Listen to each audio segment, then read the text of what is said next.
on est avec vous, docteur El Hassan El Madi, merci d'être avec nous. Vous sortez de 9 heures d'audition hier par la police hier. Vous allez avoir des nouvelles révélations incroyables. C'est vrai que c'est fou cette histoire. Auditionné pendant 9 heures. On va rappeler l'affaire. Michel, tu peux nous rappeler l'affaire ou tu veux que Gilles le fasse? Vas-y, Gilles, vas-y. Donc c'est l'affaire de la sextape du Sénat. Monsieur le médecin est avisé qu'une sextape est détenue par l'une de ses assistantes médicales. Et cette assistante médicale se vante de pouvoir faire la pluie et le beau temps au Sénat, d'être protégée et d'ailleurs d'avoir pour preuve obtenu une augmentation de 45% de son salaire en 2 ans. Oui. Donc le médecin est effrayé et puis il va prévenir la présidence du Sénat et l'affaire est révélée ensuite par le Canard enchaîné le 6 février, l'existence de cette sextape qui déclenche une véritable tempête. Voilà. C'est un truc de fou. Merci en tout cas, docteur, d'être avec nous. Merci également, maître Claude Mesrahi, d'être avec nous. Donc votre client a été entendu hier 9h par la police. Oui. C'est un cas normal, si vous voulez. Il y a un article 40 qui a été déclenché. C'est une procédure. Alors l'article 40, c'est détention ou diffusion de la vidéo. Oui, enfin, l'article 40, c'est il y a un signalement. Et après, ça déclenche. Voilà. Vous avez la vidéo, puisque la jeune fille, enfin la dame, vous a envoyé la vidéo de la sextape. Absolument. Voilà. Donc, oui.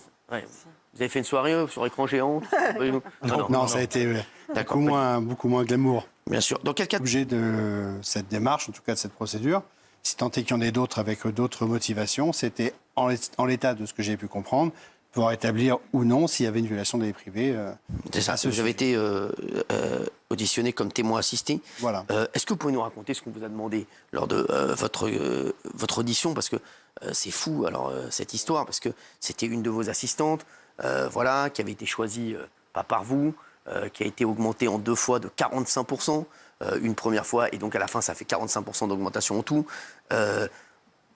Qui arrivait le matin quand elle voulait, qui vous mettait des rendez-vous à 8h, 15 rendez-vous en même temps, c'est ce que vous nous avez dit, et qui était apparemment avec un des questeurs, exactement, du Sénat. Et donc, ce sont un peu c'est les tauliers, les questeurs, c'est ça? Alors, les questeurs du Sénat, c'est eux qui tiennent la caisse du Sénat, c'est-à-dire qu'ils ont la trésorerie, 350 millions d'euros par an à gérer. Oui. Ce sont des sénateurs. Hein. Oui. Ils sont nommés ou élus par leur père. Et ils gèrent aussi l'administration. C'est-à-dire qu'en gros, c'était nos patrons. C'est ça. Alors, vous nous disiez la dernière fois on va revenir bien sûr sur votre plainte. Est-ce qu'ils vous ont demandé ce qui se passait au Sénat Non, ils ne m'ont pas demandé. Non. Pas du tout. Non, ça, ils m'ont évidemment posé des questions sur ce qu'on a dit, pourquoi ce que j'avais dit chez vous. D'accord, ils vous ont parlé de votre passage? Ah oui, ils l'ont regardé, ils ont trouvé ça très intéressant. Merci à eux, merci en tout cas. Ils vous ont dit oui, alors pourquoi vous leur avez raconté toute l'histoire depuis le début? Alors j'ai raconté toute l'histoire, évidemment, puisque on était là pour ça. Oui. D'ailleurs, au sujet de cet article 40, si vous permettez. Bien sûr. Et là encore, c'est un peu surprenant. C'est que moi, quand j'avais alerté le Sénat de graves dysfonctionnements au sein de mon cabinet en général, j'avais demandé qu'il y ait effectivement une alerte, qu'on alerte le procureur pour cette histoire de vidéos intimes, pour la manière dont ma secrétaire s'était fait recruter. Donc ça, c'était le 9 février. Je demande, par écrit, hein, je demande aux sénateurs et à l'administration un article 40. Oui. 1h30 après, à 11h, le groupe écologiste écrit au président du Sénat en disant « Le docteur El Madi n'a pas tort, ce serait bien qu'on fasse la lumière et qu'on lève toutes les opacités qui ont lieu dans cette histoire-là. » Donc il était 11h. À 14h, le président du Sénat a dit « Oui, vous avez raison, mes chers confrères, on va lancer un article 40. » Bon, c'était très bien. Vous. Oui, mais au final, c'était contre moi, contre celui qui a alerté. Voilà. Alors, c'est Gérard Larcher, hein, le président du Sénat. Il disait que vous étiez le meilleur médecin de la République. C'est ce qu'il disait, c'est ce qu'il a toujours dit de moi. Ouais, ouais. Alors, pourquoi il vous a licencié alors? Parce que je pense qu'il voulait étouffer l'affaire Et C'était pas le meilleur moyen, en fait. c'était pas le meilleur moyen. Non, il s'est toujours trompé de cible. Encore une fois, moi j'ai alerté le Sénat initialement le 13 octobre Alors, disons 2023. Pardon? Alors, disons quoi? En disant, attention, il y a une vidéo intime, attention, il y a une secrétaire qui fait n'importe quoi, il va y avoir un grave danger dans mon cabinet médical, il va y avoir peut-être même des morts, parce qu'un médecin gère aussi des vies humaines. Et quand une secrétaire met, comme vous le disiez, pas 15, mais 6 rendez-vous en même temps, 6 rendez-vous à 8h, 6 rendez-vous à 8h20, 6 rendez-vous à 8h40, etc., ça pouvait être compliqué. Quand les vraies urgences, elles ne m'étaient pas signalées, et quand à 13h, on m'appelait pour me dire « Docteur, vite, venez vite, il y a une urgence », et que c'était pour faire un certificat de sport.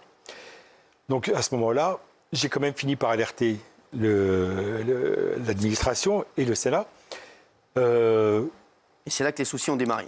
Et c'est là que les problèmes ont démarré. Donc le 13 octobre, je signale l'affaire. Peu de temps après, on m'a éliminé, licencié, plus personne. On vire le médecin de l'appartement, on n'en parle plus, on ferme la. Vous avez été viré clé. pendant en pleine trêve hivernale. En pleine trêve hivernale. Mais hier, le jour de mon audition par la police judiciaire, hier, 26 février, c'est-à-dire quand même 4 mois et demi, si j'arrive à compter, Oui. 4 mois et demi après le début de l'affaire, finalement, le président du Sénat, le président Gérard Larcher, annonce qu'il va y avoir une procédure disciplinaire contre mon ancienne secrétaire. C'est bien, ouais.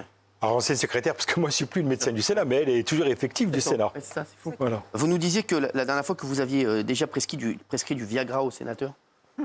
Oui. Non, mais je suis un médecin comme tous les médecins. C'est-à-dire que quand il y a un patient ou une patiente qui a des difficultés quelconques, mon rôle, c'est aussi de faire en sorte que ces difficultés disparaissent. Donc, s'il y a des troubles de la libido, il y a des molécules chimiques, Viagra, Cialis, etc., Regardez, qui existent. Et donc, mais je peux autant prescrire du Viagra, du Cialis, qu'un médicament pour le cœur si la personne est malade du cœur. Ah oui, bien sûr. Mais c'est le rôle de tout médecin. Mais il est vrai que ça arrive quand même régulièrement.